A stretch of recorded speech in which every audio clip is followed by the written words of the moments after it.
I watched people die for 23 years, and never did I believe there was anything after. I need you to understand who I was before everything I'm about to tell you. I was an ICU nurse, not the kind nurse who holds your hand and tells you everything will be fine. I was the nurse for the critical cases, the one who stayed with patients who had already been through 3 surgeries, and the medical team was already looking at them with that silence that means there's nothing more we can do. I worked with monitors, vasoactive drugs, resuscitation protocols. Death to me wasn't a mystery. It was a clinical sequence: bradycardia, asystole, flatline. Turn off the monitor. Note the time. Next bed. 23 years of that. And you know what nobody tells you about the people who take care of others? That every patient who passes takes a piece of you with them. That's not poetry. It's literal. You hold the hand of an elderly woman who calls you by her daughter's name while her vitals drop. You comfort a father who just lost his 19-year-old son in a motorcycle accident. You washed the body of someone who 2 hours earlier asked you not to let him die alone. And then you change your gloves, straighten your back, and walk to the next bed as if nothing happened. 23 years of accumulated grief I never gave myself the right to feel, and my body collected the entire debt in a single night. I had just gotten home after a 14-hour shift. I was still in my uniform. I sat on the couch to take off my shoes and, without any warning, I felt as if a giant fist had grabbed my heart and squeezed with everything it had. A pain unlike anything I can compare it to. Imagine an ice blade piercing through your chest from one side to the other, while someone pours hot cement inside your veins. I tried to scream, but the air simply wouldn't come in. I fell off the couch. My husband found me on the floor. Lips purple, no pulse, no response. He called emergency services. The paramedics arrived in 7 minutes. 7 minutes during which I was already gone. Cardiorespiratory arrest, pulseless ventricular fibrillation. 2 shocks, no response. I, who had watched this exact scene hundreds of times from the other side, wearing scrubs and a stethoscope, was now the one lying on that stretcher. And from a clinical standpoint, everything I had learned in 2 decades was telling me one thing: I was dead. There was a precise instant when the pain simply ceased. It didn't ease gradually. It didn't slowly fade the way a painkiller starts to take effect. It was as if someone had cut the wire connecting me to that agony. From 1 second to the next, absolute silence, and a rest so deep it makes me lose my words every time I try to describe it. It was sleep. But not the kind of sleep you know, the kind interrupted by alarm clocks, by thoughts, by worries about the next day. It was sleep without edges, without dreams, without the slightest awareness that I existed. The closest sensation I can offer is this. Imagine the exact instant before you were born. You didn't exist, and you didn't suffer for not existing. It was exactly like that. Peace in its purest form, the total absence of everything that hurts. And I want you to engrave this deep in your mind. I didn't go anywhere. I didn't ascend to some place. I simply ceased to exist for an instant. Sleep without time, without space, without suffering. That's what happens when the heart stops. Peace. But then, and I don't know how long after, because time didn't exist in that state, something began to shift. It was as if the darkness had texture, and that texture began to vibrate. It wasn't light. It wasn't sound. It was something prior to both. A kind of pulse that came from beyond my consciousness, and that slowly began to ignite something within me. And what opened before my eyes was not the memory. It was not a hallucination. It was more tangible than anything I had ever touched with my hands in this life. As if everything I had always called real were merely a pencil sketch. And what I was about to witness was the finished painting, in colors my human eyes had never been capable of processing. I received it all at once, as if the Creator had compressed an eternity into a fraction of a second and deposited it directly into the center of my being. A complete vision, a glimpse of what is still to come. And that's when I entered the mist. It wasn't an ordinary mist. It wasn't gray, it wasn't cold, it didn't have that damp feeling of fog. It was made of light, a warm golden light that seemed alive. And when it touched me, something began to happen that changed everything I understood about myself. Every pain I had carried, every patient I lost, every hand I held while the monitor beeped for the last time. Every face I watched lose its color began to release from me.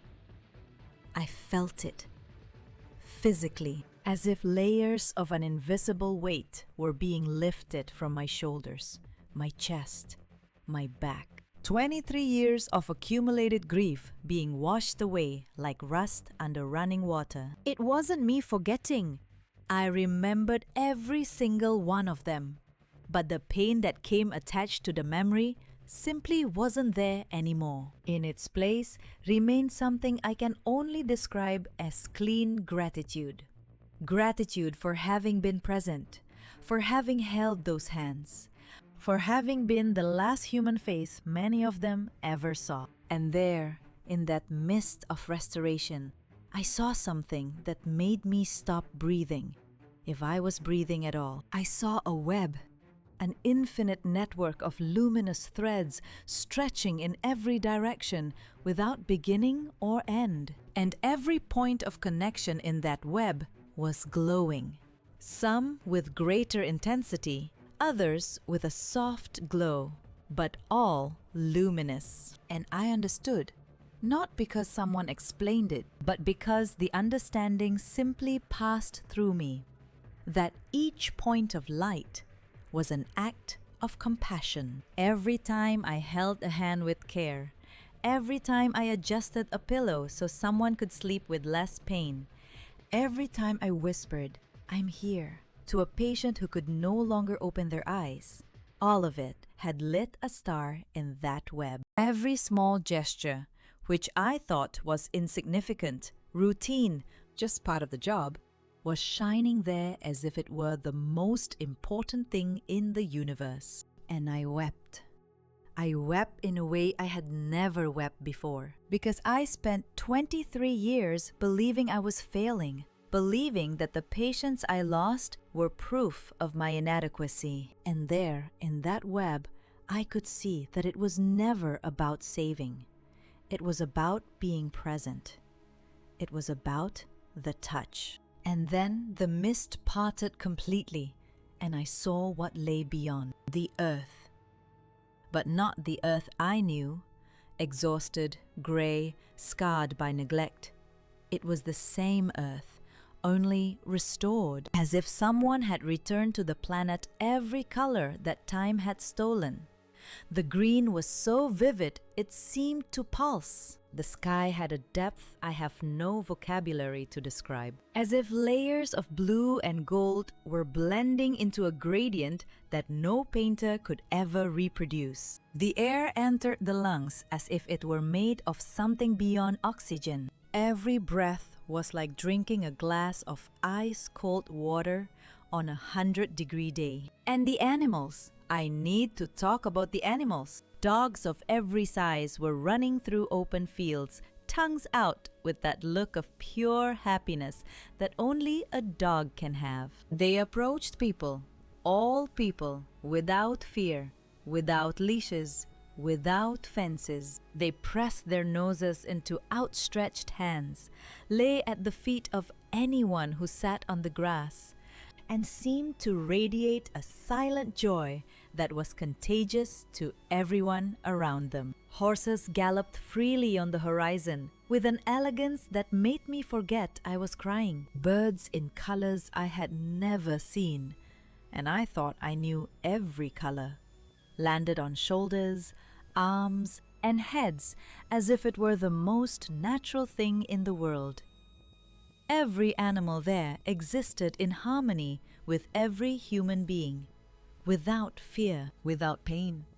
An entire creation celebrating together what had just happened. And what had just happened was this: the awakening. People opening their eyes everywhere. First, I saw the children, babies, too small to have had a chance, babies who never took a breath on the outside. And there, they were opening their eyes for the very first time. And the mothers, oh, the mothers, were running with a speed that defied all logic, their arms already open before they were even close. And when they lifted those babies into their arms, the sound that came from them wasn't crying. It was something deeper than crying. It was the sound of something that finally was complete. Something that had remained unfinished for years, decades perhaps, and that in that instant clicked into place like a piece that time had hidden away. And I knew, with a certainty that pierced my chest, those mothers were going to raise them. They were going to give them every day, every word, every embrace that life had denied. And then I saw the elderly, people who had fallen asleep, consumed by disease, bent under the weight of years, with clouded eyes and weary bodies. And there, in the instant of the awakening, they opened new eyes. Eyes that shone with the energy of someone in the prime of life. Renewed skin, strong muscles, the wide smile of someone who hasn't felt pain for exactly 0 seconds, because there, pain had never existed. They looked to be around 30 years old, and they ran. They ran toward one another with open arms and a joy I had never seen on any human face in my 2 decades at the hospital. And among all those faces, I recognized some. My patients, the ones I thought I had lost, the ones I cried over in silence in the locker room after my shift, the elderly woman who called me by her daughter's name, the young man from the motorcycle accident, the gentleman who asked me not to let him die alone. All of them there, eyes open, restored, radiant. And when their gaze met mine, when I saw in their eyes that they recognized me, something inside me was rebuilt. A part I thought was permanently broken started working again. And in that instant, I understood everything. I hadn't lost anyone.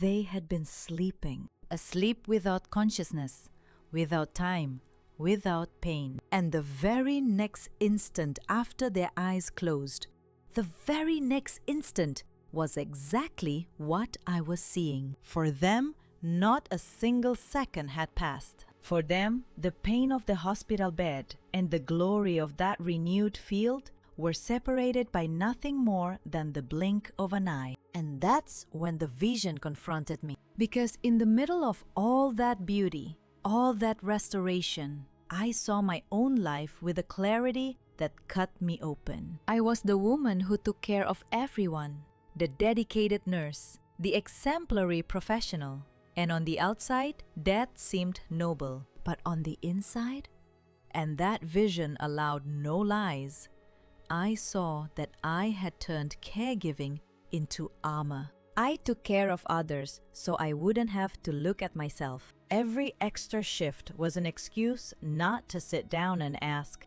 what am I doing with my life?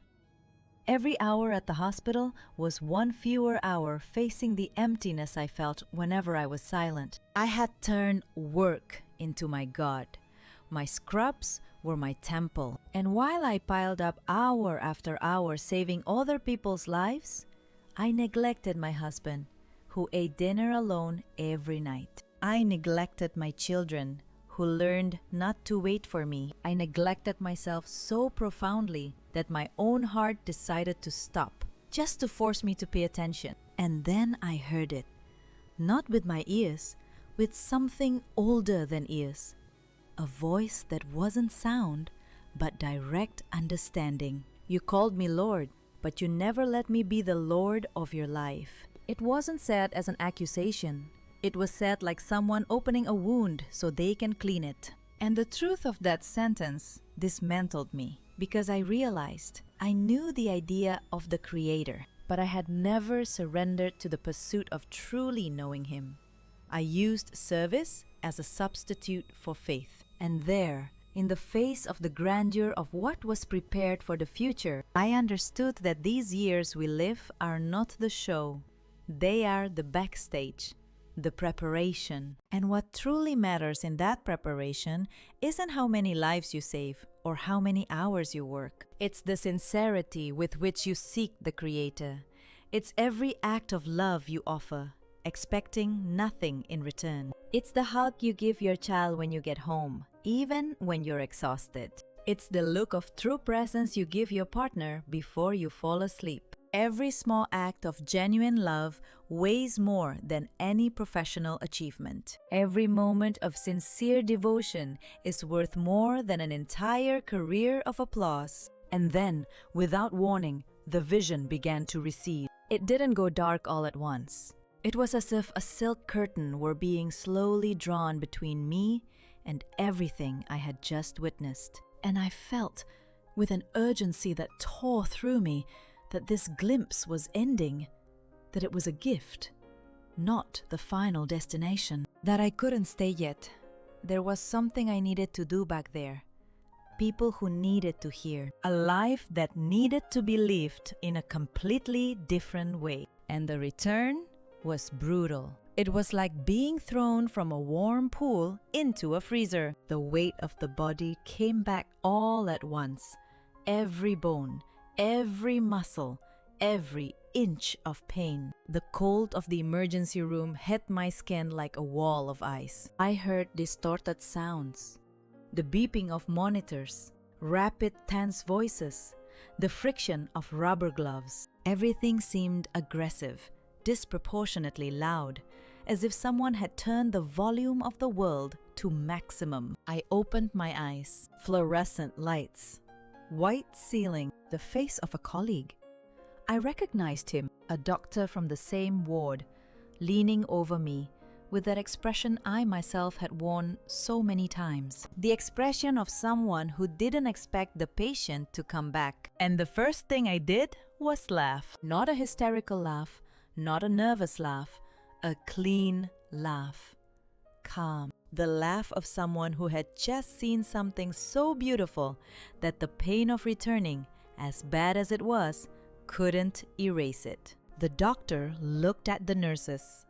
The nurses looked at the doctor, because none of it made clinical sense. A woman who suffered cardiac arrest, who was resuscitated with 2 shocks, who had no pulse for minutes, and her first reaction upon coming back is to laugh with peace. My husband walked into the room, his eyes red, his face wrecked by the weight. And I, with my voice still weak, with tubes and wires everywhere, looked at him and said, "I saw it. I saw what's in store for us. And those who have gone are sleeping in peace, without pain. And the next instant for them is going to be so beautiful you wouldn't believe me if I tried to describe it." He cried.